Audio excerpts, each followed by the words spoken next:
আসসালামু আলাইকুম। গার্ডেনে আপনাদের সকলকে স্বাগত। আজকে বুঝতেই পাচ্ছেন আমি কোন প্ল্যান্ট নিয়ে কথা বলবো। এগুলো কোলিয়াস প্ল্যান্ট। আর কোলিয়াস প্ল্যান্ট খুবই কালারফুল হয়। বেশ কিছু ভ্যারাইটিতে পাওয়া যায়। আমার ছাদ বাগানে ৩ খানা ভ্যারাইটির কোলিয়াস প্ল্যান্ট আছে। কোলিয়াস প্ল্যান্ট আপনি ইনডোরও করতে পারেন, আউটডোরও করতে পারেন। তবে ইনডোর যেখানে করবেন সেখানে মিনিমাম ২ ঘন্টা যাতে সূর্যের আলো ভালোভাবে পৌঁছায় সেরকম জায়গাতে কোলিয়াস প্ল্যান্ট রাখলে অনেকটা কালারফুল হয়, দেখতে খুব সুন্দর লাগে। আর গার্ডেনের শোভা এত সুন্দর বাড়ায়। আহ, কোলিয়াস প্ল্যান্ট যারা এখনো লাগাননি তারা লাগাবেন, দেখবেন গার্ডেনের একটা সৌন্দর্য একেবারে বাড়িয়েই তোলে। আমার তো ভীষণ ভালো লাগে, আমি আরো কিছু কালেক্ট করব। এখন ৩টে রয়েছে, আরো ইচ্ছে আছে আরো বেশি করে কালেক্ট করা। তো যাই হোক, আজকে আমি বলবো কিভাবে কোলিয়াস প্ল্যান্ট প্রোপোগেট করা যায়, আর সেই সাথে মাটি তৈরি, কেয়ার, এভরিথিং সবকিছুই বলবো। তো এই গাছগুলো আমি প্রায় ১.৫ মাস আগে লাগিয়েছিলাম। তখন খুবই ছোট ছোট ডাল কাটিং থেকে লাগিয়েছিলাম, এখন অনেকটা ঝোপালো হয়ে গেছে। আর যত ঝোপালো হবে প্ল্যান্টগুলো ততই কিন্তু দেখতে সুন্দর হয়। আর এই প্ল্যান্টটা আমি ইনডোরে রেখেছিলাম, সেখানে একটু আলোটা কম ছিল, ওই জন্য গাছটা একটু গ্রিন ভাব আছে।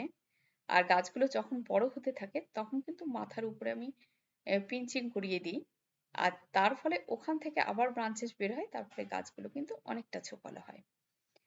আর মাটিতে জল দেওয়াটা যখন মাটি শুকিয়ে যায় তখনই জল দিই।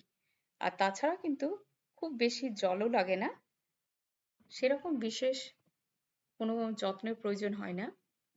মানে মাটিটা যদি আপনি পারফেক্ট ভাবে তৈরি করেন, মোটামুটি যেরকম খাবার লাগে সেরকম খাবার দিয়ে যদি মাটিটা তৈরি করা যায়, যে কোনো ইনডোর প্ল্যান্টসে খুব বেশি কেয়ারের দরকার হয় না। মাটিটা তৈরি করাটাই হচ্ছে মেন।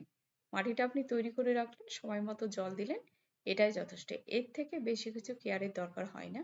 আর একবার জল দিলে মাটি না শুকানো অবধি না দিলেই চলবে। যদি মাটি খুব শুকিয়ে যায় তখন একটু জল দিলেই হবে। এর থেকে আপনাকে খুব বেশি কেয়ার নেওয়ার দরকার নেই। আর যেকোনো ধরনের পটে আপনি লাগিয়ে নিতে পারেন, সেটা ছোটই হোক বড় হোক। আমার বাড়িতে যেকোনো ধরনের ফেলে দেওয়া পট থাকলে আমি সেগুলো একটু কালারফুল করে সব গাছগুলো লাগিয়ে দিই। কোলিয়াস প্ল্যান্ট আপনি বনসাইও করে রাখতে পারেন। মানে বেশ কিছুদিন পুরনো হলে ডাল কাটিং করে করে দেখবেন গোড়াটা মোটা হয়ে গেছে। সেই সময় আপনি তুলে নিয়ে থালার মতো প্লেটগুলোতে দিয়ে আপনি বনসাই করতে পারেন। আমার এরকম একটা গাছ আছে প্রায় ১.৫ বছরের পুরনো। সেই গাছটা আমার ইচ্ছে আছে আমি বনসাই করব। আর গাছগুলো দেখতে পাচ্ছেন কতটা সুন্দর ঝোপালো হয়েছে। এই গাছটা প্রায় ১.৫ বছর হয়ে গেছে। গোড়াগুলো অনেকটা মোটা হয়ে গেছে। আমি একবার কাট করে দিয়েছিলাম, আবার ঝোপালো হয়ে গেছে। এবার ইচ্ছা আছে এটাকে রিপট করব আর থালার মতো প্লেটে রেখে এটাকে বনসাই করব। বনসাইও করা যায়। আর প্রত্যেকটা গাছ দেখতে পাচ্ছেন কি সুন্দর ঝোপালো হয়েছে। এরকম ঝোপালো করতে চাইলে আপনাকে অবশ্যই কাটিং করতে হবে আর পিঞ্চিং করতে হবে। তো কাটিং আমরা কখন করি?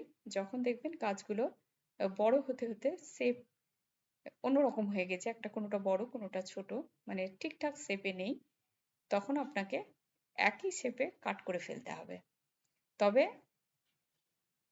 মানে অনেকটা ঝোপালো হবে। তো এখানে আমি যে জায়গাটায় গাছটা লাগিয়েছি সেখানে কোনোটা ছোট কোনোটা বড় হয়েছে, ওই জন্য আমি একই শেপ নিয়ে আসার জন্য ওগুলো কাট করে ফেলছি। এই কাট করে ফেললে একটা সময় দেখবেন কিছুদিনের মধ্যে আবার গাছগুলো থেকে কিছু শাখা প্রশাখা বেরোবে, বেরিয়ে কিন্তু সমানভাবে একেবারে ঝোপালো হয়ে গেছে। তো এই কাজটা আপনারা করবেন, যে ঝোপালো করার জন্য, আর ঝোপালো করলে দেখতে ফুলের মতো লাগে, খুব সুন্দর লাগে। এই জন্য আমার দুখানা পটে হয়েছিল কি গাছগুলো কোনোটা বেড়ে গেছে কোনোটা ছোট আছে, ওই জন্য আমি একই সাইজ করে কাট করে নিচ্ছি। আর কাট করার পরে মাটিটাকে আলগা করে দিয়ে একটু চা পাতা সার আমি চারিদিকে দিয়ে দিচ্ছি। আর চা পাতা সারের ভিডিও অলরেডি আমার দেওয়া আছে, সেটা আপনারা দেখতে পারেন। আমি ইউরিয়া সার কিভাবে জৈব উপায়ে তৈরি করতে হয় বলে ভিডিওটা দিয়েছি। আমি ডেসক্রিপশন বক্সে লিঙ্কও দিয়ে দেবো, আপনারা দেখে নেবেন। বাড়ির তৈরি এসব সার দিয়ে কিন্তু গাছগুলো খুব সুন্দর করা যায়। তার জন্য আপনাকে বাজার থেকে কিনে অনেক খরচ করতে হবে না। বাড়ির হাতের কাছে জিনিস দিয়েই আপনি ইনডোর আউটডোর যেকোনো প্ল্যান্ট করে ফেলতে পারেন। আর যারা নতুন গাছ করতে চাইছেন, যারা ভাবছেন ইনডোর করব, তাদেরকে আমি বলবো এই এই ধরনের প্ল্যান্ট লাগাবেন। এই প্ল্যান্ট গুলো খুব সহজে মরেও যায় না, আর খুবই এই তাড়াতাড়ি স্প্রেড করে, আর লাগানো খুব ইজি, আর কেয়ার নেওয়া খুব ইজি। যারা নতুন গাছ করতে চাইছেন, ভাবছেন কোন গাছ দিয়ে স্টার্ট করব, তাদেরকে আমি বলবো একটা কোলিয়াস প্ল্যান্ট রাখুন। এই প্ল্যান্ট থেকে আপনি অনেক প্ল্যান্ট তৈরি করতে পারবেন, আর দেখতেও খুব সুন্দর হয়, আমার ভালোও লাগে দেখতে। তো এখানে গাছগুলো আমি পুরো একই সাইজের করে মানে কেটে ফেললাম।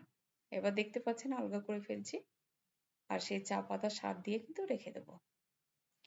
তো এইভাবে আপনারা ঝোপালো করতে পারে। ১ নম্বর পিঞ্চিং করবেন, যখন গাছ লাগিয়ে দেবেন, লাগিয়ে দেওয়ার পরে যখন আহ, শেকড় আর কি বসে যাবে মাটিতে, তারপরে দেখবেন নতুন পাতা ছাড়ছে, সেই সময় মাথার দিকটা একটু কাট করে দেবেন। সেটা হচ্ছে পিঞ্চিং করা।